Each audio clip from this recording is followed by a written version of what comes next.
매주 금요일은 금융시장과 산업계에 주목받는 이슈를 심도 있게 점검하는 시간 마련하고 있습니다. 이번 주에 이 가상화폐와 관련된 이슈 많이 접하셨을 텐데요. 최근 금의 가치를 뛰어넘었다, 광풍이다라는 어떤 다양한 의견 등이 나오고 있고, 또 이번 달 들어서는 그 가치가 2배 이상 올랐다라는 의견 등도 나왔습니다. 머지않아 디지털 가상화폐가 될 수 있다라는 어떤 낙관적 의견과 또 투기에 불과하다라는 다소 좀 비관적 의견이 혼재되어 있는데요. 먼저 이와 관련된 소식 조영 기자가 알아봤습니다. 디지털 가상화폐 비트코인의 가격이 2,000달러를 넘어 이제 3,000달러로 달려가고 있습니다. 25일 기준 1비트코인의 가격은 2,682달러 24센트. 이날 하루만 무려 200달러가 올랐습니다.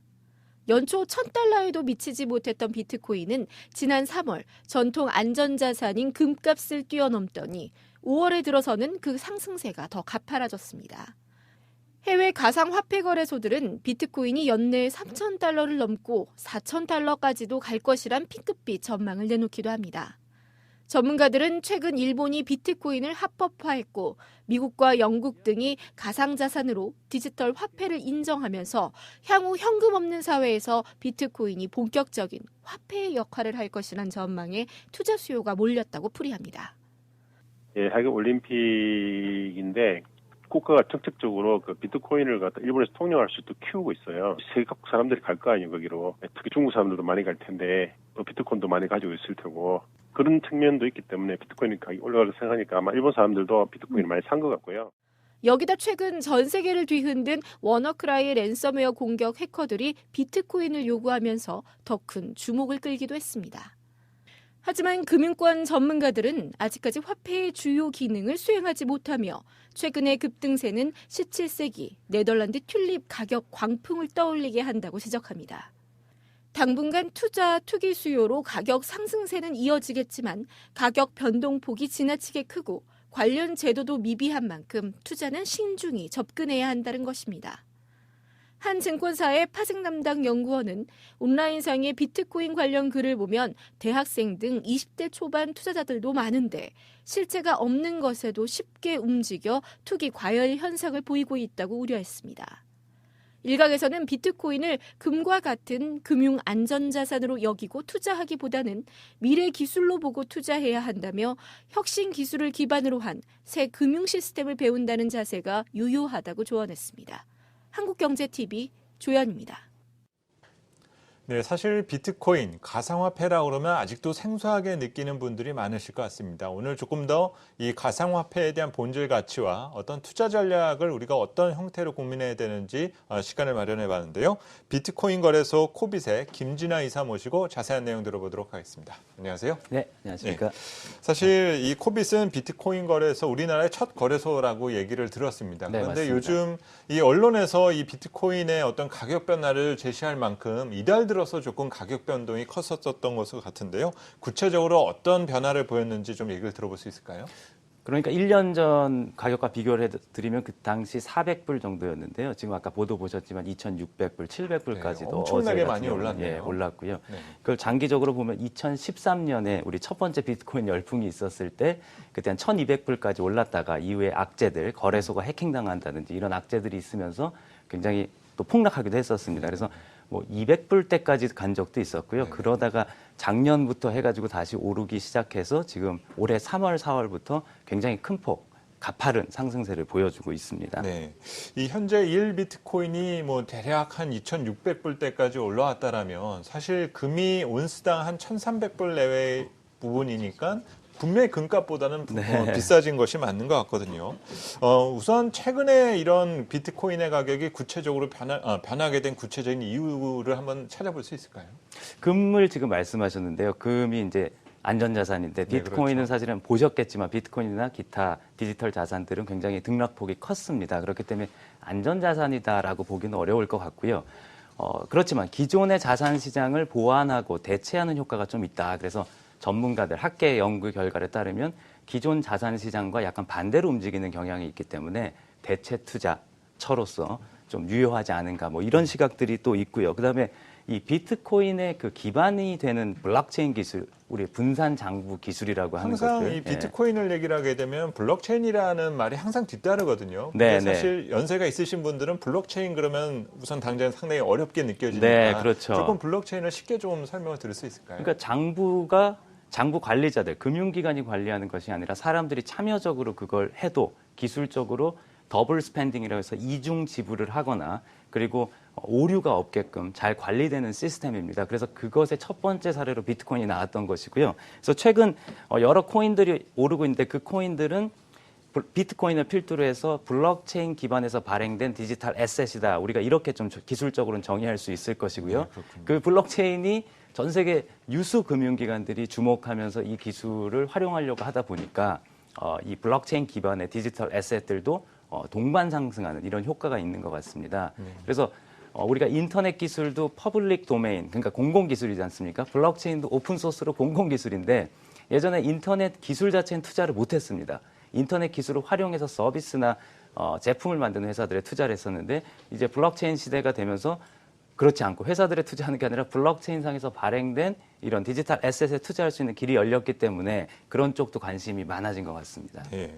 이제 가장 궁금한 것은 과연 이 비트코인, 이 가상화폐가 기존 통화에 대한 대체 수단인가 아니면은 안전자산인 금의 대체 수단인가에 대해서 조금 아직 기준이 선 것 같지는 않아요. 네, 근데 네. 문제는 안전성 측면에서 역시 가상화폐이다 보니까 아까 말씀하셨던 것처럼 혹시라도 뭐 해킹이 되지 않을까, 나의 자산이 사라지지 않을까라는 것들에 대한 의문을 계속 가질 수밖에 없을 것 같습니다. 과연 안전한 자산이다라고 우리가 믿을 수 있는지 그 의견도 한번 들어보고 싶네요. 그 블록체인 자체는 사실은 그러니까 비트코인이나 이더리움 같이 그러니까 퍼블릭 블록체인이라고 우리는 공공 블록체인 중에 규모가 큰 것들은 굉장히 안전하다라는 것들이 이제 공공기관들도 인정하는 사실입니다. 특히 이제 2013년도에 미국 상원 청문회를 거치면서 그런 내용들이 공유가 많이 됐고요.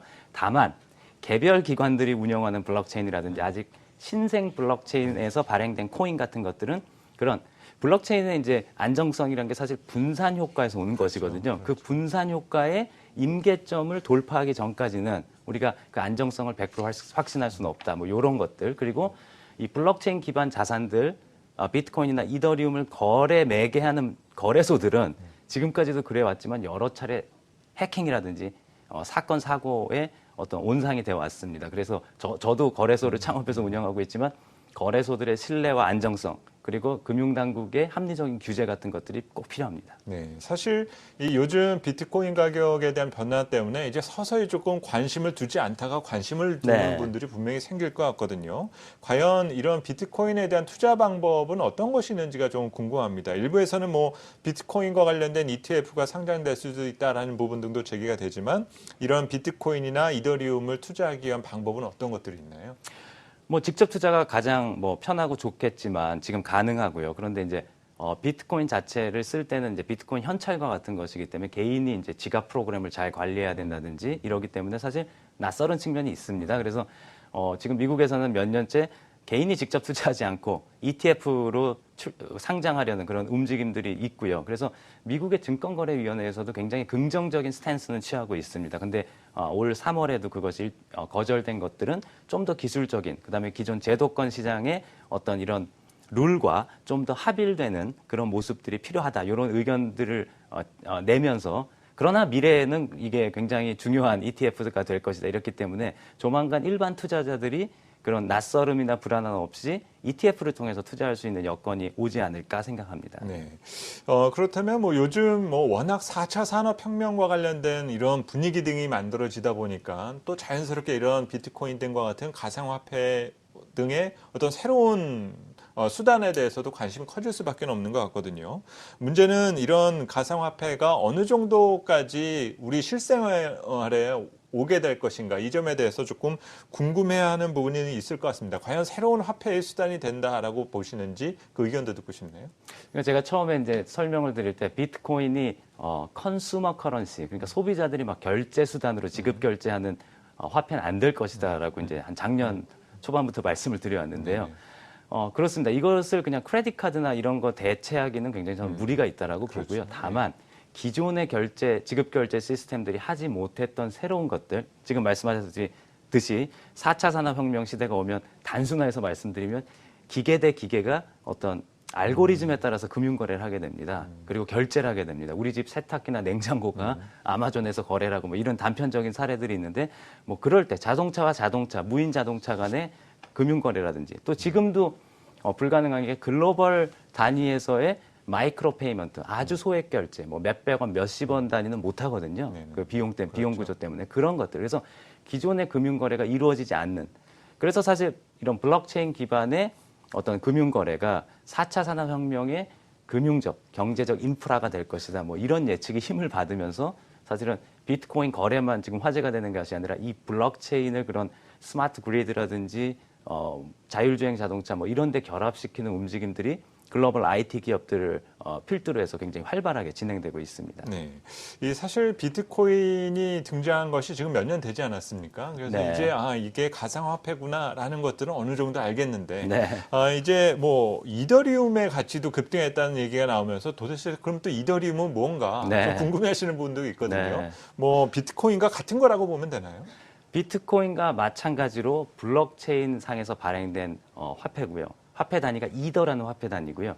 그 블록체인 이름을 이더리움이라고 하는데 비트코인은 저희가 화폐 단위를 아까 말씀드린 대로 관리하는 분산 장부여서 이 비트코인을 쓰고 그다음에 자기가 소유하고 있는데 이 장부 관리에서 한치의 오차도 여태까지 없었다. 뭐 이런 신뢰가 있다면 이더리움은 그렇게 화폐 단위로 주고받는 것을 넘어서 그 안에서 프로그램 같은 것들이 돌 수가 있습니다. 그래서 지금 여러 금융기관들이 이더리움을 플랫폼으로 해서 자신들의 금융 서비스 프로그램을 거기에 올리는 것들을 하고 있어요. 그래서 이더리움이 최근 급격히 올랐을 때도 원인이 됐던 것 중에 하나가 지난 한 3월경에 그 JP 모건이나 산탄데르 같은 세계적인 은행들이랑 또 인텔 같은 IT 기업들 한 30개가 모여서 뉴욕에다가 엔터프라이즈 이더리움 얼라이언스라는 기업 간 연합을 만들었습니다. 그래서 그런 기대도 또 모으고 있거든요. 그래서 비트코인보다 좀 더 스마트 계약이나 프로그램이 돌아갈 수 있는 것까지, 그러니까 기능이 좀 확장된 블록체인이다. 이렇게 보시면 될 것 같습니다. 사실 이 가상화폐의 가치가 어떤 뭐 경기 상황이나 어떤 수요나 공급에 대한 논리에서 가치가 변한다라면은 뭐 그 변화에 대해서 어떤 특별한 의미를 둘 수가 있을 텐데 사실 요즘의 경우를 보면 너무 가파르게 이제 급등을 하게 되니까 네, 당연히 맞습니다. 이제 몰랐었던 사람들 입장에서 보면 저건 좀 비정상적인 것이 아닌가, 투기가 아닌가라는 것들에 생각을 하게 됩니다. 과연 이 가상화폐에 대한 어떤 본질적 가치에 대해서는 어떤 모르는 사람들이 봤었을 때 그 기준은 무엇인지 좀 그 기준을 한번 세워둘 필요가 있을 것 같거든요.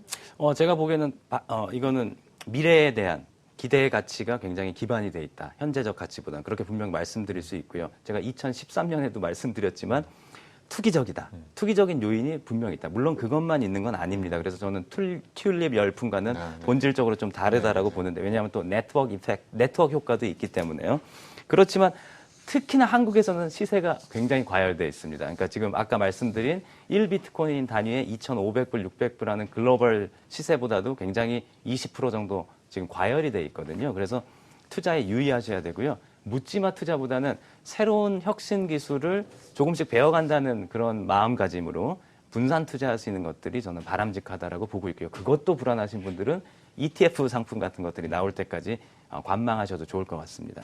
하나 제가 원고에는 없는 부분이지만 하나 궁금해서 여쭤보고 싶은 부분이 보통의 어떤 자산 시장의 가격 변동이 나오게 되면 수요와 공급 논리가 서로 이제 충돌을 하게 되지 않습니까? 그리고 수요가 몰리게 되면 당연히 가치가 급등한 것은 당연한 거죠. 근데 보통 이러한 분위기가 만들어지게 되면 공급이 늘어나면서 그 가격을 억제하는 현상 등을 보이게 되는데 그렇죠. 차익 거래 같은 것들이요. 가상화폐 같은 경우는 어떤 공급자가 없는 상황 아닙니까?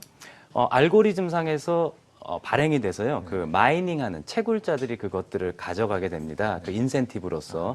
그래서 한국에서 이렇게 가격이 높은 이유는 잘 아시다시피 한국에 지금 채굴자들이 별로 없습니다. 그래서 해외 채굴자들이 그런 차익 거래, 아비트라지 거래를 하기 위해서 한국으로 이제 보내야 되는데 이 비트코인 세계에도 KYC 같은 이제 개인 인증 확인 제도가 있기 때문에 그것이 여의치 않을 경우에 이렇게 벌어지는데 점점점 차익 거래로 이렇게 좁혀지고 그런 모습들을 보이고 있습니다. 예. 그러면 쉽게 얘기를 하면은 지금 당장은 어떤 심각한 공급 과잉이나 이런 일이 발생할 확률은 극히 높지는 않다. 알고리즘상으로 캡이 씌워져 있습니다. 네, 발행량에. 그렇군요. 네네네.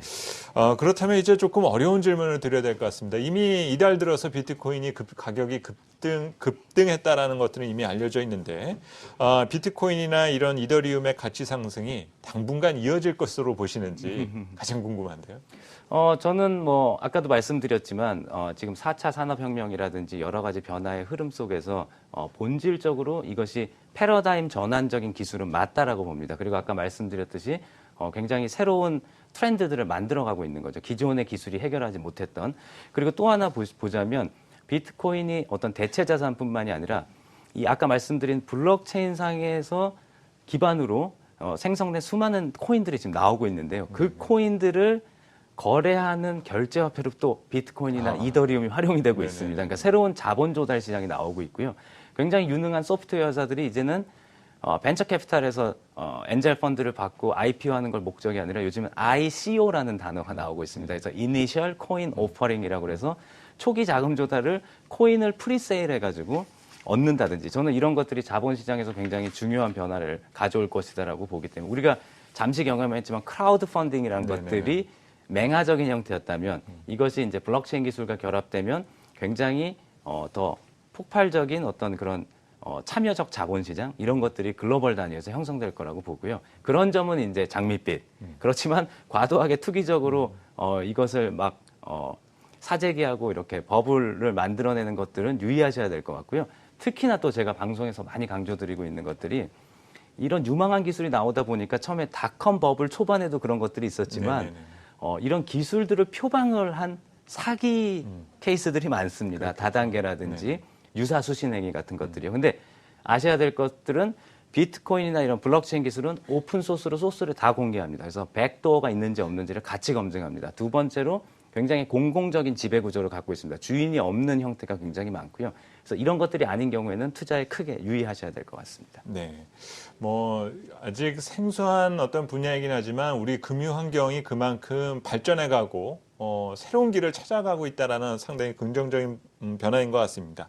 아직 우리가 공부해야 될 부분들이 많지만 이런 변화의 과정에서 어떤 새로운 어떤 투자 환경의 변화가 생긴다는 점들을 꼭 기억하고 앞으로도 좀 더 공부를 해야 될 부분일 것 같네요. 자, 지금까지 코빗의 김진아 이사 모시고 비트코인과 관련된 내용 들어봤습니다. 오늘 말씀 잘 들었습니다. 네, 감사합니다.